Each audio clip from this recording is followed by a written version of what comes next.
నిశికాంత్ దుబే ఇంకొక మాట అన్నాడు, నరేంద్ర మోడీ గారు లేకపోతే బీజేపీకి 150 సీట్లు కూడా రావు అని. నిశికాంత్ దుబే గారికి వేదిక మీద నుంచి విజ్ఞప్తి చేస్తున్నా, దుబే గారు మీరు డైరీలో రాసుకోండి, నరేంద్ర మోడీ గారి పేరు మీదనే ఎన్నికలకు రాండి, 150 కంటే ఒక్క సీటు కూడా ఎక్కువ రానియం.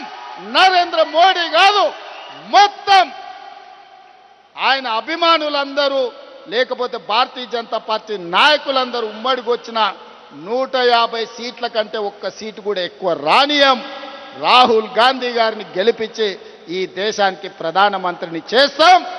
ఇవాళ రాకపోతే మోడీ గారు మీకున్న మార్గం ఒక్కటే, అయితే మా బిల్లులు ఆమోదించండి, మా బలైన వర్గాలకు 42% రిజర్వేషన్లు ఇవ్వండి. గద్దె మీద ఉంటే 42% ఇవ్వాల్సిందే. నువ్వు 42% ఇవ్వకపోతే గద్దె మీద నుంచి మేము దించుతాం, 42% రిజర్వేషన్ సాధించుకుంటాం. మీరు తెలంగాణ శక్తిని, తెలంగాణ ప్రజల పోరాట స్ఫూర్తిని తక్కువగా అంచనా వేస్తున్నారు. నరేంద్ర మోడీ గారు, బీజేపీ నాయకులారా, ఆనాడు ఇందిరాగాంధీ ఎస్సీ ఎస్టీల రిజర్వేషన్లను బలంగా అమలు చేసింది. ఎస్సీ ఎస్టీ సోదరులకు ఇండ్లు లేని వాళ్ళకి ఇండ్లు ఇచ్చింది, ఇంటి స్థలాలు లేని వాళ్ళకి ఇంటి స్థలం ఇచ్చింది, ఇల్లు కట్టుకోవడానికి ఇందిరమ్మ ఇల్లు ఇచ్చింది, భూమి లేని వాళ్ళకు భూమి ఇచ్చింది, దున్నేవాడికే భూమి హక్కు అన్న నక్సలైట్ల నినాదాన్ని లక్షలాది ఎకరాల భూములు దళితులకు అసైన్మెంట్ పట్టాల పేరు మీద భూములు ఇచ్చింది.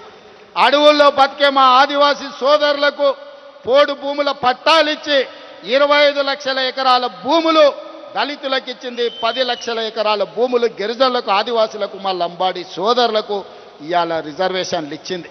ఇవే కాదు, డాక్టర్లుగా, లాయర్లుగా, ఇంజనీర్లుగా, ఐఏఎస్లుగా, ఐపీఎస్లుగా, ఐఎఫ్ఎస్లుగా ఈరోజు రాజ్యాధికారాన్ని నడుపుతున్నారంటే సిఎల్పి నాయకుడిగా బట్టి విక్రమార్క గారు అసెంబ్లీలో కేసీఆర్తో కొట్లాడిండంటే ఇందిరమ్మ నాడు దళితుల పట్ల, గిరిజనుల పట్ల తీసుకున్న నిర్ణయాలు ఇవాళ డాక్టర్ మల్లు రవి గారు డాక్టర్ అయినరు, బట్టి విక్రమార్క గారు ఉప ముఖ్యమంత్రి అయినరు, మా దామన్న ఉమ్మడి రాష్ట్రానికి ఉప ముఖ్యమంత్రిగా పనిచేసిండు.